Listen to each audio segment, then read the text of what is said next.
મિત્રો જય દાદા દ્વારકાથી જય માં ભવાની. કેમ છો બધા મજામાં? મિત્રો આજે આપણે વાત કરવી છે કે અત્યારના સમયમાં કોઈ માણસ કે કોઈ અરાજકતા ફેલાવી હોય, જાતિ વચ્ચે એકાબીજીને લડાવવા હોય તો તમને ખબર છે, પ્રથમ યાદ કરજો કે કેને માધ્યમ બનાવવામાં આવે છે. ખબર છે? જે આપણા જેટલા જેટલા ધર્મો છે એના પ્રતીકોને કેમ બનાવવામાં આવે છે? મંદિરને કેમ બનાવે, મસ્જિદને કેમ બનાવે, ગુરુદ્વારને કેમ બનાવવામાં આવે છે? એ વિચાર્યું છે મિત્રો? તો જાણો, આજ મારી બુદ્ધિ પ્રમાણે તમને વાત કહું, યોગ્ય હોય તો સાચું કેજો, નહીતર માફ કરી દેજો. કારણ કે જ્યારે જ્યારે કોઈ પણ ધર્મના જે પ્રતીકો છે એને જ્યારે માધ્યમ બનાવી અને એકાબીજીને જાતિવાદ ફેલાવી અને માણસ આજે જે માણસથી જે હેરો ફેરો સર્વત્ર જાતિનો જે બગીચો છે વેર વિખેર કરી રહ્યો છે ને, એ નીચ પ્રકૃતિનો પોલિટિક હોય છે. પોલિટિક એટલે એવું ન સમજતા કે કોઈ રાજકારણ માણસ. પોલિટિક એટલે પોતાનો સ્વાર્થ સિવાય કોઈ પણ વસ્તુ એના જીવનમાં માન્ય રાખતું જ ના હોય એવો માણસ. અને મિત્રો આવું બને છે કેમ એ તમને ખબર છે? કારણ કે એ માણસ છે ને આપણે પણ માણસ છીએ. છતાં એક માણસ હજારો માણસને, લાખો માણસમાં ગેરરીતિ ફેલાવી અને જો પોતાનું હુકમનું પાનું સર કરી જતો હોય તો મિત્રો વિચાર કરો કે બુદ્ધિશાળી એ કે આપણે? તમને ને મને એવું નથી લાગતું કે આપણે બુદ્ધિનું દીવારું ફૂંકી નાખ્યું છે? કારણ કે મિત્રો આવા માણસો આ બધી વસ્તુની અંદર ધર્મના પ્રતીકો ઉપર જે અરાજકતા ફેલાવે છે, દૂષણો ફેલાવે છે, જાતિવાદ ફેલાવે છે, માણસને જે ઉપયોગી છે એને ઝઘડાવીને વેરી બનાવે છે, એનું કારણ શું તમને ખબર છે? એનું કારણ એક કે માણસે પોતાને મેં અને તમે સ્વયં વિચારવાના બુદ્ધિના દરવાજા બંધ કરી અને બીજાનું અનુકરણ મુજબ જે બુદ્ધિ છે એ પ્રમાણે આપણે કામ કરતા થઈ ગયા છીએ. મિત્રો હિન્દુ આપણે છીએ, હું હિન્દુ છું, કોઈ મુસ્લિમ હોય તો સમજી લ્યો, હાલો આપણે એક ક્ષણ કે બધા જુદા થઈ હિન્દુવાદ જ કહીએ. તો હિન્દુને કોઈ ભાઈ માને છે ખરો? બતાવો મને.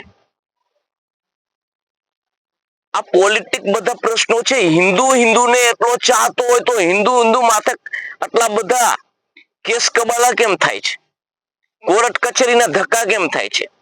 હિન્દુની હત્યા કેમ કરે છે? એવી જ રીતે મુસ્લિમ પોતાનો જો મુસ્લિમને જ ભાઈ માનતો હોય, તમને ન માનતો હોય તો મુસ્લિમને ઝઘડા કેમ થાય છે? આવી રીતે સર્વત્ર સમાજ, સર્વત્ર જાતિ. એટલે મિત્રો માનવતા સિવાય કોઈનો ભાઈ હોતો નથી. સ્વયં બુદ્ધિનો ઉપયોગ ન કરો ત્યાં સુધી તમે માણસ નથી, એક મશીન છો જે ગમે તે તમને વાપરી જશે. એટલે મિત્રો જીવનની અંદર એક વિચારવા જેવું છે કે તે તમારા મંદિરમાં રામ બેઠો ને એ તમારો છે, અને રહીમ છે ને એ પણ તમારો છે.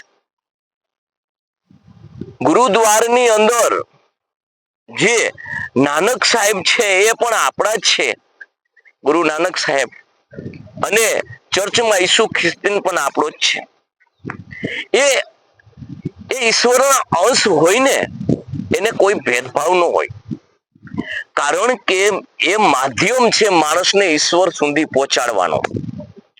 એક ગામ જવું હોય અને લાખો માણસો હોય તો જુદા જુદા રસ્તા હોય અને હાકળ ન પડે ને સહેલાઈથી જઈ શકે, પણ પહોંચવાનું એક જ સ્થળ છે તો શાંતિથી પહોંચી શકે. એમ સૌની બુદ્ધિ પ્રમાણે ધર્મની અંદર ધર્મગુરુએ ભગવાન પાસે માણસને મોકલવાની તૈયારી હોય છે. ઈશ્વર સમર્પિત થાય એવો માણસ બનાવવાની હોય છે. માણસ એકાબીજીને ક્રૂર થઈ હત્યારો ન બને, માણસ સુશિક્ષિત બને, માણસ સંસ્કારી બને, માણસ શિક્ષિત બને, માણા રીતે જીવી શકે એ માટેના બધા ધર્મોની અંદર સરખા જ બોધ હોય છે. પરંતુ એના અનુકરણ કરાવવા વાળાની ખામીના લીધે એની બુદ્ધિ પ્રમાણે તમે જ્યારે ચાલો ને ત્યારે તમે જે ધર્મના પ્રતીક છે ને એને ઝઘડવાના પ્રતીક બનાવો છો. મંદિર પાડી નાખો છો તો શું એમાંથી રામ ઉઠીને તમને ના પાડે છે? તમને રોકે છે? મસ્જિદ પાડી નાખો છો તો એમાંથી અલ્લાહ આવીને તમને શ્રાપ આપે છે? એટલે મિત્રો, જે પ્રતીક ધર્મના છે એ તોડો છો એ તમે ખુદ તમારી સંસ્કૃતિ તોડો છો, માણસની આસ્થા તોડો છો, માણસના હૃદયને ઠેસ બેસાડો છો. તમને જે પીડા છે એ પીડાની દવા કરો, પણ જેને પીડા છે પીડિતને ન મારો. માણસના જીવનની અંદર આપણે હત્યા કહીએ છીએ ને, હત્યા કેટલાય પ્રકારની થાય છે, પણ જે આપણને દેખાય છે ને એ જ આપણે માનીએ છીએ.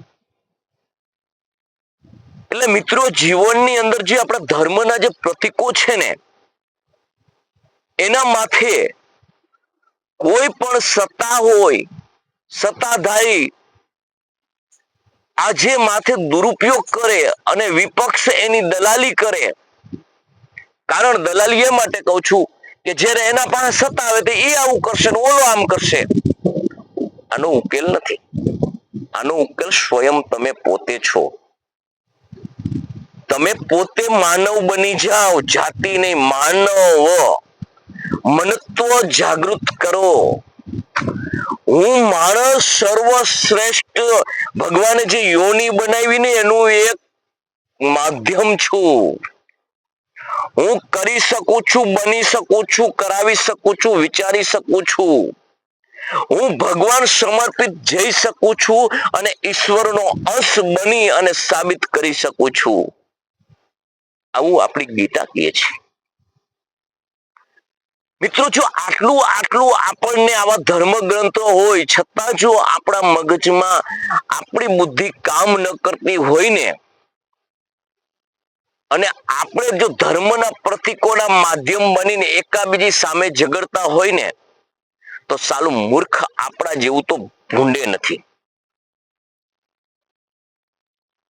ખાઓ, પીઓ અને મજા કરો અને ખવડાવો, આવા તો છે ને જેને કમાણી આપણા સંતાનો આપવાની આપણને મીઠ છે, આપણને સ્વાર્થ છે, છતાં જેને આવો સ્વાર્થ નથી ને એવા પ્રાણી, બિલાડા, કૂતરા પણ કરે છે. પરંતુ જ્યારે ધર્મના પ્રતીકો ઉપર જ્યારે પ્રહાર થાય છે ને, ત્યારે એમાં અમુક લોકો જે અંતરથી માનવા વાળા છે, કહી શકે એમ નથી, કરી શકે એમ નથી, એવાની જે આતેડી દુભાઈ છે ને ની સાલાવ હાઈ લાગી જાય છે. જીવનની અંદર એક નક્કી રાખજો કે આખીર તમે શું લઈને આવ્યા હતા, તમે કઈ જાતિના આવ્યા હતા, તમને ખબર હતી? નહોતી ને? તો સાલા માનવ બનીને આવ્યા છીએ ને આપણે માનવ ન બની શકતા હોય ને, તો ધિક્કાર છે આપણા મનત્વને, ધિક્કાર છે આપણી જિંદગીને, ધિક્કાર છે આપણા જન્મને. કારણ કે આપણે આપણા મા બાપ ઉપર કલંક છીએ. આપણા મા બાપે આપણા માટે વેદના વેઠી, તકલીફ ભોગવી અને જે પોતાનું લોહી સિંચી અને જે આપણો ઉછેર કર્યો ને, એ ઉછેરના માટે આપણે ઋણ એક અદા ન કરી શક્યા. આપણે માણસ ન બની શક્યા. માણસ ન બની શક્યા તો જાતિ તો કઈ રીતે બની શકશે? જીવનની અંદર હૃદયમાં પ્રેમને હાથમાં ગીતા લઈ લ્યો ને અને સર્વ માણસને સમજાવો ને, ભાવ પ્રેમ આપો ને,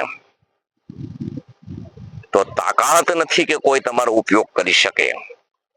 કોઈ કોઈને તકલીફ હોય ને તો સૌના હાથે જ હલ થાય, અને સૌના હાથે હલ કરી શકે ને એ જ માણસ કહેવાય. કારણ તમારો કોઈ ઉપયોગ કરી જાય ને એ તો તમે મશીન કહેવાય, કે જે મશીન હોય એની ગમે ચાપ દબાવે અને ચાલુ થાય. કારણ કે એ કોઈના આધીન હોય, પણ માણસના પેટનો હોય ને તો કોઈના આધીન ના હોય, એનો તો સ્વયં ભગવાન સંચાલક હોય. આવી ખુમારીથી જીવો, આવું વિચારો. 5 વર્ષે તમારી પાસે કોઈ આવા નવા નવા નાટકો લઈને આવે ને તો એને અલવિદા કહી દેજો. પાસે રહીમભાઈ હોય ને તો એના થઈને રેજો, પણ રાજકારણી માણસોના ન થતા. અને એ રહીમભાઈ તમારી પાસે રામભાઈ હોય ને તો એ રામભાઈ ના થઈને રેજો, પણ રાજકારણી ના ન બનશો. કારણ કે આ લોકોએ એના ઘરનું એના પેટનું સારું નથી ઈચ્છતા, એ તમારું શું સારું ઈચ્છવાના છે. અને માણસ પોતાનો ઉદ્ધાર પોતે જ કરી શકે, કોઈ ન કરી શકે, એમ ગીતા કહે છે. મમે વાસો જીવ લોકે, મારામાં અને તારામાં જે વાસ છે ને એ ભગવાનનો છે. મારા સર્વસ્વ હૃદય સન્નિવિષ્ટો, સર્વના હૃદયમાં આવીને ભગવાન બેઠો છે, પણ જુદા જુદા જે માધ્યમથી માનો એ. પણ એક કે માધ્યમમાં બેઠેલો રામ એમ નથી કેતો કે કોઈ તારો વેરી છે, તારો ભાઈ છે. ભાઈ જાણી દે. જય માતાજી, જય દાદા દ્વારકાથી, જય માં ભવાની. કેમ છો બધા? મજામાં? તો આવી રીતે સાથે રહેજો. સાથે રહીને અને સારા વિચારો આપણે ફેલાવવાનો પ્રયત્ન કરીએ છીએ. આપણામાં જે ભગવાને ટેલેન્ટ આપી છે એ હવમાં જાય અને સૌ સારું બને એવો આપણે પ્રયત્ન કરીએ. તો આ વિડીયો મારો કેવો લાગ્યો, લાઈક કરજો, શેર કરજો, સબસ્ક્રાઈબ કરજો. જય માતાજી, જય ભવાની, જય દાદા દ્વારકાધીશ.